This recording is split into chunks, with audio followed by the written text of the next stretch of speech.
हिमाचल प्रदेश में कोविड-19 के 65 केसेस हुए हैं और इनमें से 24 केसेस एक्टिव है। 24 केसेस में एक हमारा HSC पंचरुखी पुलिस स्टेशन का और एक टांडा मेडिकल कॉलेज का डॉक्टर भी शामिल है। ये पहली बार हिमाचल प्रदेश में जो फ्रंट लाइन वॉरियर्स इन्फेक्ट हुए हैं। हमें फ्रंट लाइन वॉरियर्स चाहे डॉक्टर्स हो, नर्सेस हो, हेल्थ वर्कर्स हो, पर्टिकुलरली आशा वर्कर्स जो दिन भर काम करते हैं, सफाई कर्मचारी हो, पुलिस हो, होमगार्ड हो, इन सब के प्रति आभारी होना चाहिए। ये बिना छुट्टी के लगातार इस वक्त काम कर रहे हैं और अफसोस की बात है कि बिलासपुर में एक डॉक्टर ने जब एक व्यक्ति को मास्क पहनने के लिए कहा तो उस पर हमला किया गया और जिस पर FIR दर्ज किया। पुलिस इन मामलों में सख्ती से कार्रवाई करेगी। जो भी होम क्वारंटाइन वायलेट करते हैं इनको बिल्कुल हम बर्दाश्त नहीं करेंगे और बड़ी सख्ती से कार्रवाई करेंगे। देश में जो रिप्रोडक्टिव रेट या ट्रांसमिशन रेट कम हुई है, हम जब भी चलते हैं हमेशा ये सोचकर चले कि सामने वाला व्यक्ति या आसपास के व्यक्ति संक्रमित है। अगर हम ऐसा सोच के चलते हैं तो अपने आप को पूरा प्रिकॉशन ले सकते हैं। ऊना जिले में एक 88 साल का air force officer corona virus positive के लिए दिल्ली से ट्रीटमेंट ले रहा था और वो सक्सेसफुली ये डिसीज को फाइट किया है। वो हमेशा कहते हैं कि keep on fighting and never lose hope और डोंट फियर। ये हमारे लिए एक हौसला बुलंद करने की बात है और किसी भी उम्र का हो कोरोना वायरस को हम चाहे तो डिफीट कर सकते हैं। हिमाचल प्रदेश में वायरस का स्प्रेडिंग का रेट बहुत कम है और साथ में हिमाचल प्रदेश में जो रिकवरी रेट है ये हाईएस्ट इन द कंट्री है। इसलिए ज्यादा घबराने की जरूरत नहीं है, लेकिन प्रिकॉशन लेने की आवश्यकता है। माइग्रेंट लेबरर्स जो हिमाचल प्रदेश में हैं, मैं उनसे अनुरोध करूंगा कि हिमाचल प्रदेश में पूरा एक्टिविटी शुरू होना है और आपको काम करने का मौका मिलेगा और सरकार ने इकोनॉमिक पैकेज भी दिया है। इसलिए जहां तक हो सके स्टेट छोड़ के ना जाए। जो सरकारी दफ्तर में एंट्रेंस पर थर्मल स्क्रीनिंग करना उचित होगा। सरकारी दफ्तरों को डिसइंफेक्ट करना चाहिए और सरकारी दफ्तरों के अंदर मास्क पहनना चाहिए और सोशल डिस्टेंसिंग बनाए रखना चाहिए। ये सरकारी दफ्तर हो, प्राइवेट दफ्तर हो, सबके लिए लागू है। मीटिंग्स आदि अवॉइड करना चाहिए। अगर वीडियो कॉन्फ्रेंसिंग या वेबिनार के द्वारा मीटिंग कर सकते हैं तो उचित रहेगा और कैंटीन्स में ज्यादा लोग इकट्ठा ना हो, वहां पे बैठ के खाने की जगह अपने अपने जगह पर लेके जा सकते हैं। ये प्रिकॉशन लेने से दफ्तरों में भी इन्फेक्शन को हम रोक सकते हैं। WHO ने क्लैरिफाई किया है सिगरेट या तंबाकू से जो निकोटिन से कोरोना वायरस का कंट्रोल नहीं होगी और इससे बढ़ सकता है। WHO ने यह भी क्लैरिफाई किया है कि इस वक्त 7-8 जगह से अच्छी खबर वैक्सीन के बारे में आ रहा है। हो सकता है कुछ महीने में हमें वैक्सीन उपलब्ध हो जाए।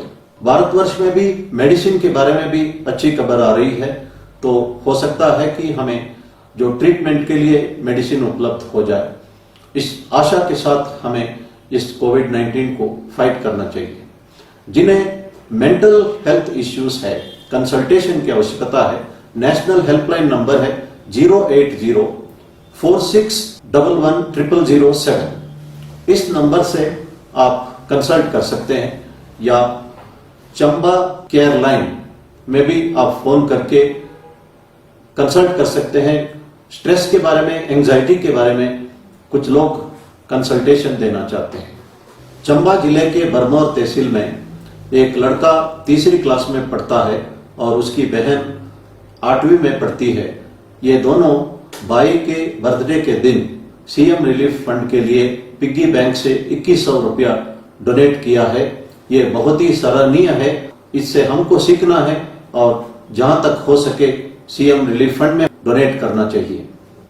लेकिन इसके साथ साथ कुछ लोग चीटिंग भी कर रहे हैं। कोविड-19 के नाम पर पैसा इकट्ठा करके फ्रॉड भी करने वाले हैं। ऑनलाइन फ्रॉड भी इस वक्त बहुत बड़ा हुआ है। जो नॉलेज है इसको सही ढंग से इस्तेमाल कर सकते हैं, प्रोग्रामिंग कर सकते हैं या ऐप डेवलप कर सकते हैं, पैसा भी कमा सकते हैं, समाज का भला भी कर सकते हैं। हमारा एजुकेशन सिस्टम में डिफेक्टिव है। जो लोग अपना ज्ञान को अपना फायदे के लिए मिसयूज कर रहे हैं। इसीलिए भगवान साईं बाबा ने कहा कि knowledge is not the power, it is the character which is the power. जो ऑनलाइन फ्रॉडस्टर्स है इनमें से कमी है कैरेक्टर की। लखनऊ में एक ट्रक ड्राइवर जिसका नाम महेंद्र कुमार है, ये रोज ट्रक के नीचे 35 लोगों के लिए खाना बना रहा है और माइग्रेंट वर्कर्स को खिला रहा है और दाल बाटी बना के 1 रुपया भी किसी से भी नहीं लिया और खिला रहा है लोगों को। और उनसे पूछा गया कि आप पैसा क्यों नहीं लेते हो? उसका जवाब था कि मेरा अंतरात्मा इस हालात में पैसा लेने के लिए नहीं मान रहा है। हिंदुस्तान में लाखों लोग हैं जिनका अंतरात्मा इस हालात में पैसा लेने के लिए मना कर रहा है और वे निस्वार्थ सेवा कर रहे हैं। एक इंस्टेंस को मैं इस वक्त बताना चाहता हूं। तमिलनाडु में कोयम्बतूर डिस्ट्रिक्ट में एक 82 साल की औरत है जिसका नाम कमला था।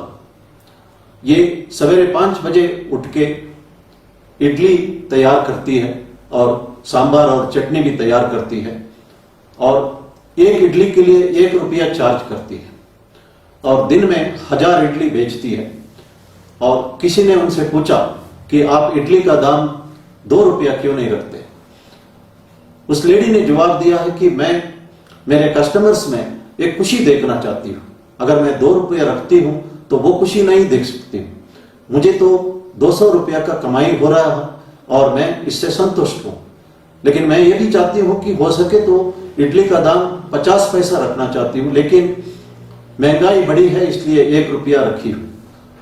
कोरोना वायरस के दौरान इस लेडी को सामग्री इकट्ठा करने में दिक्कत हो रही थी। लोगों ने इस लेडी का मदद किया। ये लेडी कभी अपना बुढ़ापे के बारे में भी नहीं सोच रही है और पैसा इकट्ठा करने के बारे में भी नहीं सोच रही है। भगवान साईं बाबा ने कहा, the richest man in the world is one who is content. मैं ये कह सकता हूं कि दुनिया का सबसे अमीर औरत ये लेडी कमलातल है। इस तरह का बहुत सारे एग्जाम्पल्स हमको मिल सकता है। मैंने एक एग्जाम्पल दिया था कि साउथ अफ्रीका के केप टाउन में 2 गैंगस्टर्स आपस में लड़ रहे थे। उन्होंने डिसाइड किया कि कोविड-19 के इस संकट में हम लोगों का मदद करेंगे और दुश्मनी भूल जाएंगे। हमारे स्क्रिप्चर्स पुराण और महाभारत में भी इसका जिक्र है कि ऐसी हालत में दुश्मनों को भी मदद करना चाहिए। मैं महाभारत का एक इंस्टेंस का जिक्र करना चाहता हूं। जब महाभारत वार पूरा हुआ था, युद्ध के उपरांत रुक्मिणी ने भगवान कृष्ण से पूछा कि दानशूर कर्ण को आपने मारने में क्यों मदद की? भगवान कृष्ण जवाब देते हैं कि युद्ध भूमि में अभिमन्यु की मृत्यु हो रहा था। आखिरी क्षण में अभिमन्यु ने कर्ण से पानी मांगा था और वो पानी कर्ण के बगल में गड्ढे में उपलब्ध था, लेकिन फिर भी दुश्मनी की भावना की वजह से कर्ण ने अभिमन्यु को उस हालात में भी पानी नहीं दिया। इसलिए जब कर्ण का रथ का पहिया उसी गड्ढे में फंस गया तो मैं अर्जुन को कहा था कि ये सही वक्त है कर्ण को मारने के लिए, और कर्ण मारा गया। हमारे लिए ये मैसेज महाभारत देता है कि ऐसी हालात में दुश्मनों को भी हमें मदद करना चाहिए।